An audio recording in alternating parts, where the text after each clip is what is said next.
And now we're up to number 4 of the 10 emotional situations to prepare yourself for before having a bariatric surgery. So number 4 is doubting your decision to have surgery.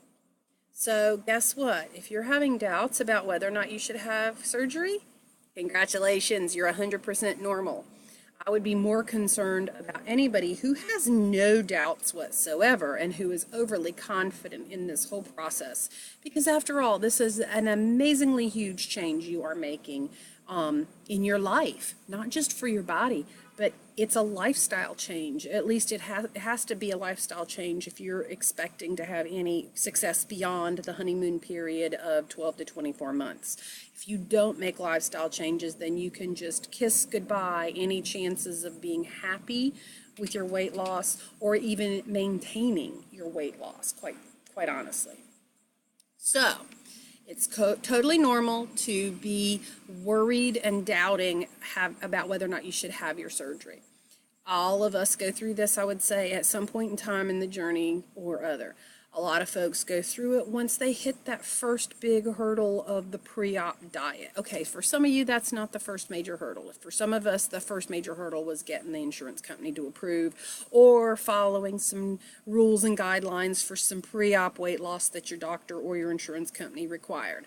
I didn't have to lose weight pre-op, thankfully, for my requirements, but I did deal with some nonsense hurdle-wise with the insurance, which delayed my surgery a full year after they denied me the first time, which sent me into the major doubt roller coaster. But I felt like I was really needing to do this for me and for my family, so I persisted and I was able to get the approval with no problem the second time, around a year later.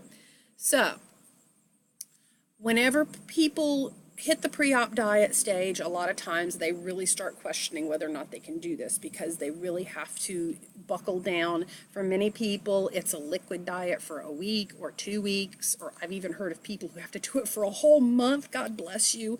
I thankfully did not have to do a liquid diet for a whole week. My surgeon made me do a soft and limited diet, but not any liquid diet in order to help shrink the liver. Thank you, surgeon. Anyway. But a lot of people will hit that wall of doubt the night before or the morning of their surgery. Once again, do not let that doubt deter you. That is completely normal. I want you to feel good about the fact that many people have gone through this before you and can commiserate with you and understand how that feels. But I want you to stop and think about this. Now, first of all, fear is not necessarily a sign that you shouldn't have surgery. Just because you're scared of it doesn't mean that it's bad for you. It's important for you emotionally to explore where the fear is coming up from. And so I've got some notes for a few questions that you need to ask yourself. When you do hit that fear wall. All right, so obviously you want to know where the fear is coming from.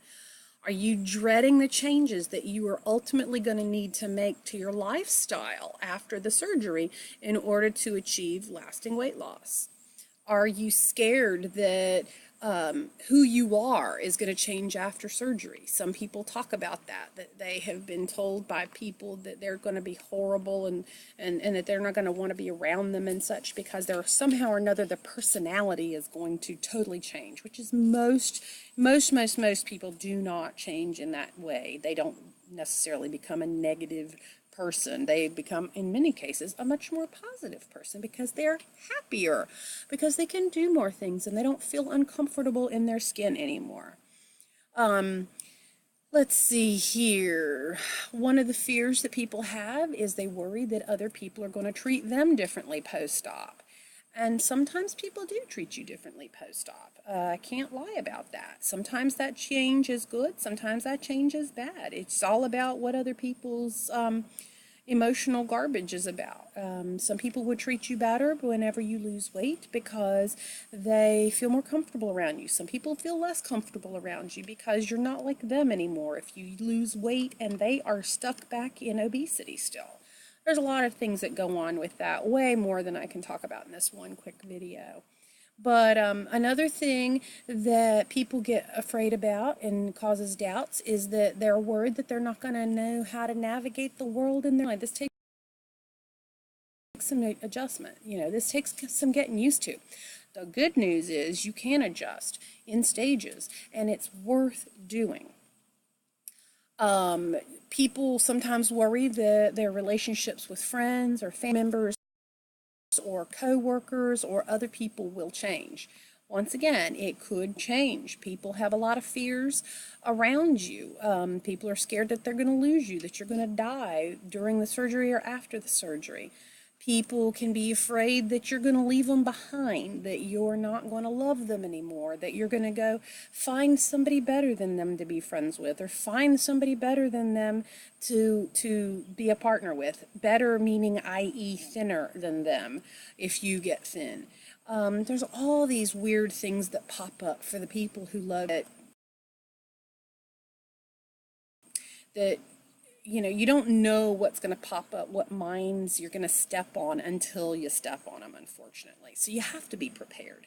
You can't prepare for every situation, but you can at least be aware that these things will come up. Sometimes people are worried because maybe you're scared of outcome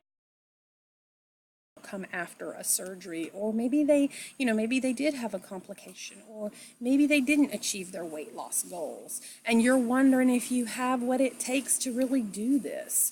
I want to encourage you to journal your feelings about surgery. If the doubt wall hits, go ahead, write out what's the worst that you think could happen with surgery. And then I want you to also write out what you think is the best thing that could happen about surgery in terms of your post-op lifestyle. Are you worried about, what are you worried about after the surgery? Are you worried about the surgery itself? Are you worried about relationships with folks? Now, write about as well what could be the most amazing things. If you have been living a life where you're not sure whether you're going to fit in the theater chair to watch a movie in a cinema, if you're worried that you're not going to fit in the seat of an airplane without asking for an extender for your seatbelt, or maybe you're not going to fit between those armrests, if you're living a life where you can't get on a roller coaster or other amusement park ride, or even have the energy to walk around the amusement park,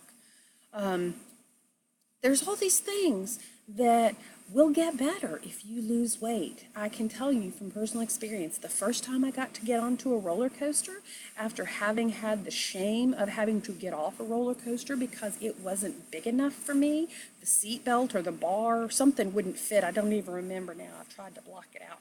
That was painful, having to get off that roller coaster ride and walk in front of all those people who had been waiting in line and watching me get on and then watching me get off, and every person knew what was going on. And the shame of that in and of itself was enough for me to make a change and to make the decision that I was going to do this for me. So there are good things that can come, many, many good things that can come from having your weight loss surgery, should you choose to have it. So don't let doubt be the reason why you convince yourself that you shouldn't have surgery.